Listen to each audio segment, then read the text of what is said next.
Alright guys, some of you might not even know about this 67 GTO if you're a new subscriber or whatnot. Anyway, I've had this car since before the channel started, and we built this entire car on the channel. I think I have somewhere between 1,800 and 2,000 hours into it. And we ran into some issues last year because we did a pile of upgrades to it and a lot of parts were stuck at the border, were wrong, and we actually didn't end up driving it last year. The car is done. We're driving it. It will be on Power Tour this year, 2021, so you check out those dates. Make it out if you can. We're gonna have a riot with this. In the meantime, we're gonna show you all those upgrades we did over the past year. So you'll see the shop being in different stages of building and projects that we've finished and completed, half torn apart in the shop. And excited to bring this car even up to the next level. Here we go.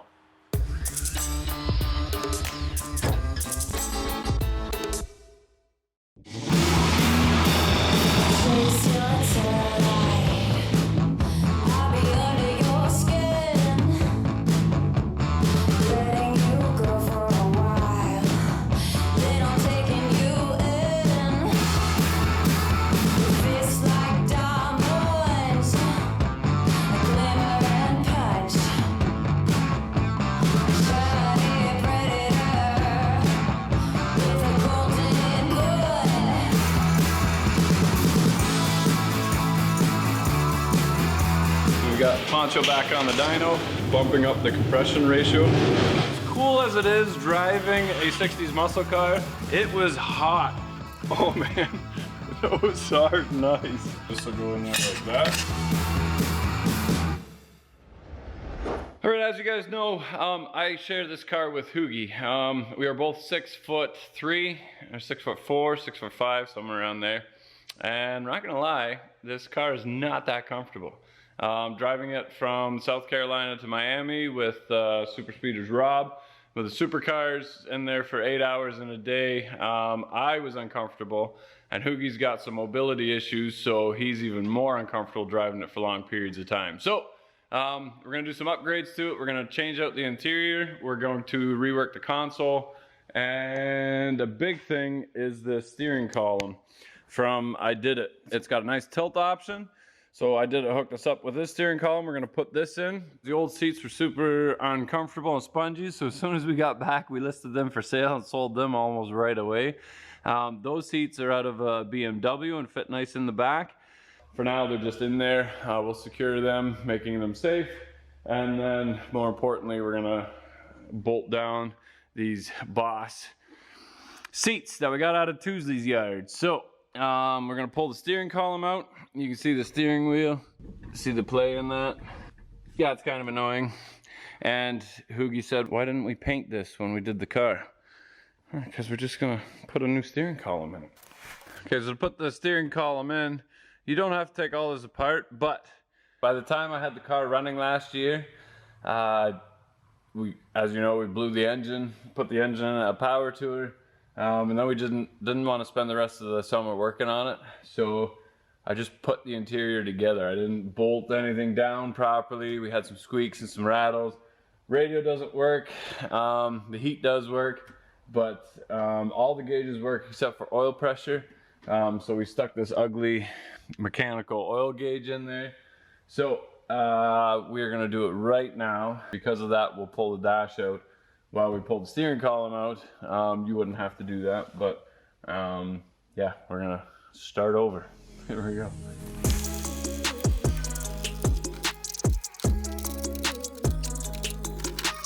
How quickly I forget how everything goes together, but to get the key cylinder out, you gotta take your key, stick it in, turn it to the accessory, and then take a little wire, welding wire, whatever, there's a hole there. Put your welding wire, you'll feel a little tab in there. Push that in, and then turn it a bit more, and then the lock cylinder comes out. I think I'm going to drop the steering column down, which actually gives me more room to remove the gauges. I've got my heating controls disconnected and took the speedo cable off the back, which is the biggest restriction to getting that out. So, here we go.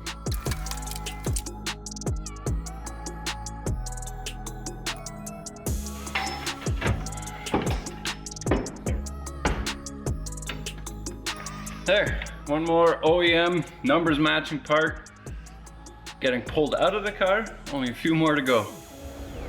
Okay, so with the IDIDIT steering, you do have to get a steering shaft. The IDIDIT comes right out, but it's a perfect time to upgrade for multiple reasons. With the Borgeson steering shaft, if you're ever in an accident, you don't get the steering wheel in your chest, it collapses.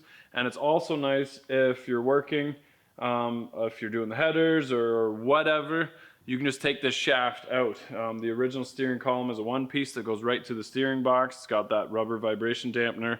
This is a much more direct feel and safety, and when you're working on the car, you just take the shaft to get it out of your way. Awesome. Cut it to size, drill a hole through for the Allen to go through on the Borgeson, just attach it to the top U-joint. Here we go.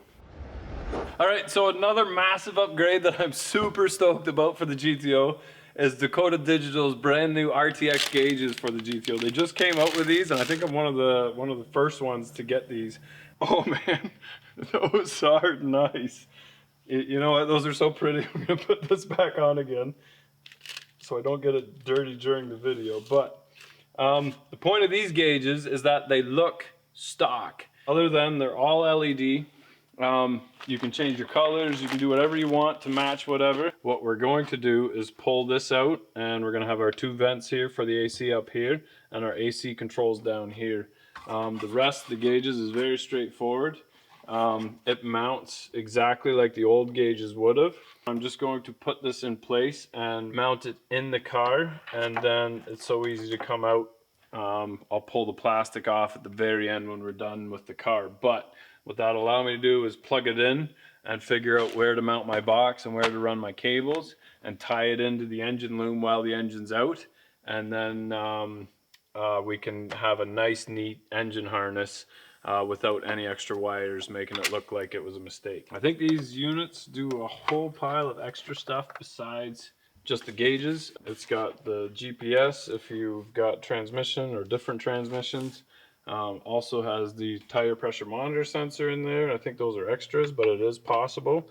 So basically you can make your old muscle car a brand new modern car. Your Dakota Digital dash comes with your gauges, one wire to go to your control box, a oil pressure sensor, coolant temperature sensor, speedometer, and a cable adapter, and a switched input.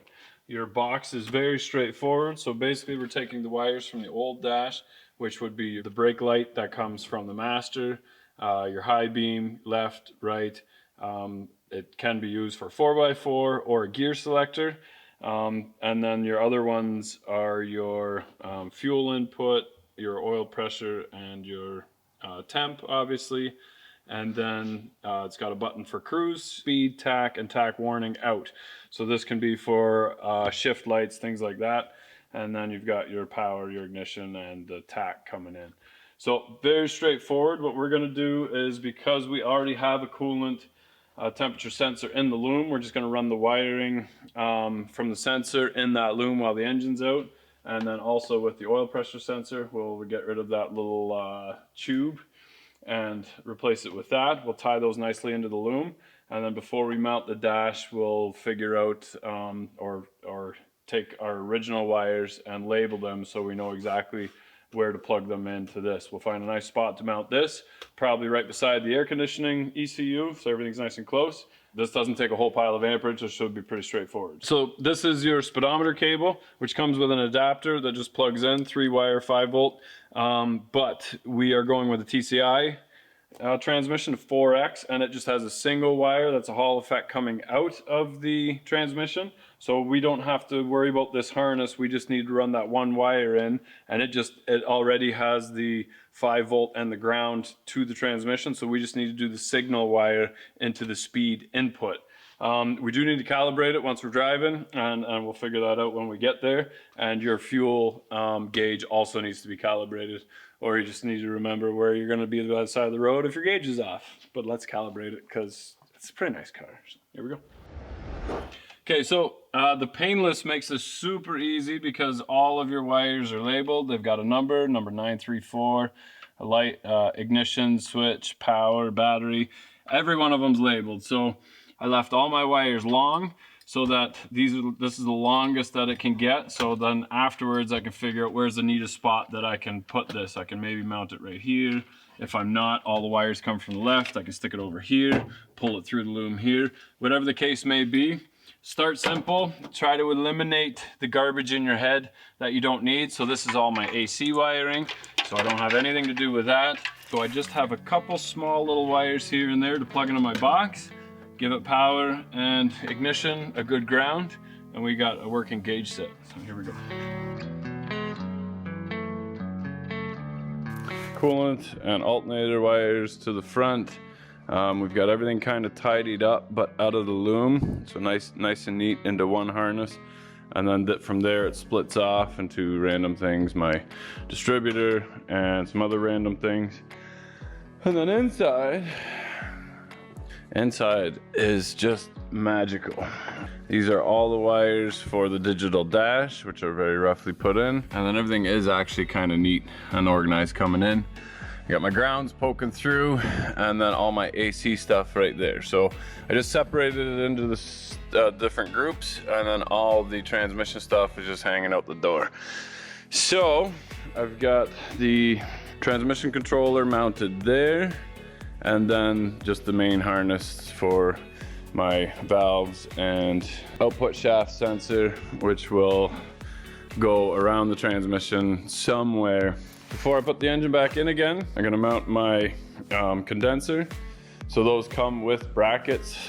These ones for the bottom, and then one on a bend. It's got a nice little bend on it. I don't think I need to get rid of my grill. I just need to find a drill bit to go through there, maybe right through the O. We'll go a bit higher and then mount that properly. So here we go.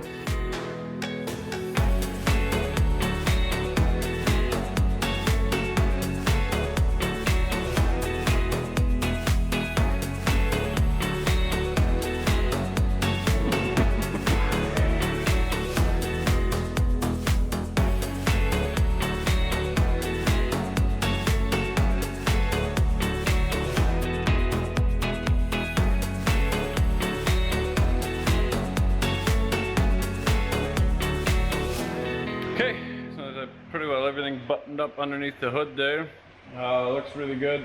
I need to get a couple fittings for my coolant hoses and cover up the loom yet, but in case we still need some wiring, I'm gonna leave that open and tidy up everything underneath the hood. So, what do you say, kitty? Ready to go in the house? What do you think? You working hard? Or are you dead? Did you die? Here we go. All right, 5 more minutes. I need to put 2 vents where my heater control was, or where my radio was. I need to put this thing, the button control. So that'll go right there. This plastic is part of this whole bezel. So what I think I'm gonna do is cut the inside out. Then I'm gonna drill the proper size hole. I'm gonna bolt this down first to a piece of wood, then drill through so that I have two perfect holes here for the 2 vents.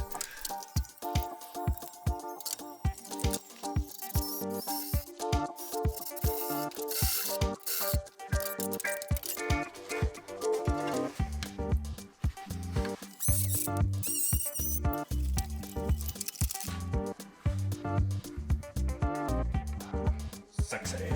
And then use a piece of aluminum inside that, with the same hole in there that will actually mount the unit itself. You'll see what I mean when I get there. Now, I want to mimic this plastic cover here with the same raised edge, kind of, for the controls here. And I have this piece of aluminum that I found at VNR, which is basically the same thing. So if I cut a little bit longer, fold the edge up, get Vince to just weld the one side, and then polish it up nice with lots of sanding, it'll be fine. Here we go. So I got the faceplate. Basically all you're gonna see is this outside edge. Made another plate to match. And what we'll do is, because of that taper, I sanded a taper on this edge. And basically this will go in there like that. And that will be my faceplate. And then my knobs will go in there. So drill a hole on either side with the hole saw. And then cut straight across the bottom.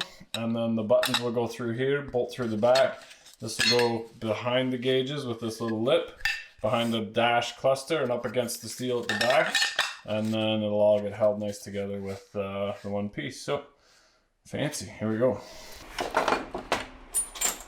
Okay, so I've got the vents in there. I got a nice, all I did was take a piece of aluminum and in a hole saw this width, I cut the hole saw and then just made it a touch bigger. And I can glue those nicely right in between. Exactly like this one. So I took a faceplate, same aluminum, cut the shape for the knobs. It's pretty much sandwiched in between. I'll glue that to the back, so that'll come in the front like so, and that is sexy. Nice. Here we go. All right, on our GTO dash here, now we've got the wires ran inside. We've got our brain more or less right here, and I know it looks like the car kind of threw up wires and Timmy's cups all over the place, but that's not the case. If you can separate all the different segments, it's much easier to wrap your head around it. And then all we have to do is just give it ignition power, battery, and constant. So then the gauges should work. Once we got that all figured out, we can move on to the next section. We can find the proper powers for the air conditioning, and then the same with the transmission. Transmission, because we're using a 4X, an overdrive, it's already electronic. So we can just plug in our speed sensor, signal wire into this box, and then calibrate the speedometer afterwards. So we'll tidy this up nice and neat yet. I got a couple grounds and stuff to finish up and add to here. And then once we do that, we'll probably do a common ground for all the air conditioning and the radio and the gauges and the air and the transmission all at once, nice and neat. And then we'll know where to look when we got an issue. So here we go. Okay, much better, just nice and neat. Couple different runs, and I can tie those up with the console, but everything looks nice and neat underneath here. We'll get the proper hoses connected to the ductwork, and then put our gauges in, put the key switch back together again, put a battery in it, and see if it lights up. What do you say, box? What do you say? What do you say? Nothing? Okay, so we've got our key switch back in again. Really easy, just pop that in. To take it out, we got a video on that. You gotta put it to accessory and put a pin in that hole. We've got our switch hooked up, which is just a way to program the dash. And then the dash is connected to the display. So battery's hooked up. Let's see what happens. Ooh. Can't get much nicer than that. All right, we'll put that in place. Okay, fingers crossed, everything should work.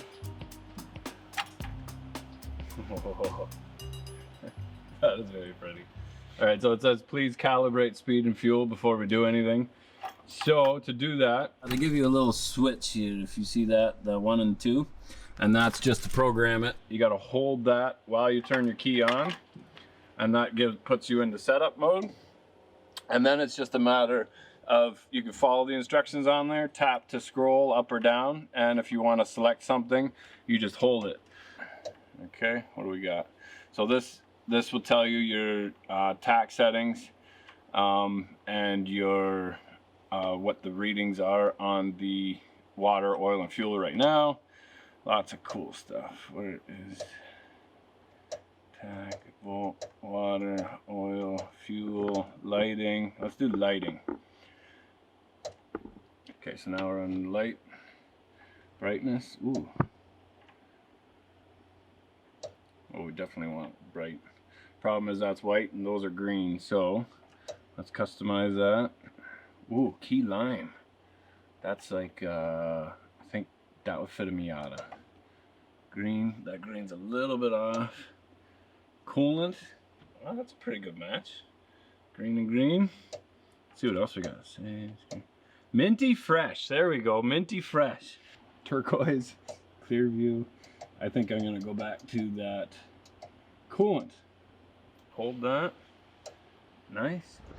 We're waiting on some parts. I'm about 8 months behind, but we are getting there. Transmission's in, and that will be the next episode. We'll be firing it up and moving it under its own power, which is exciting again. It's been a long time.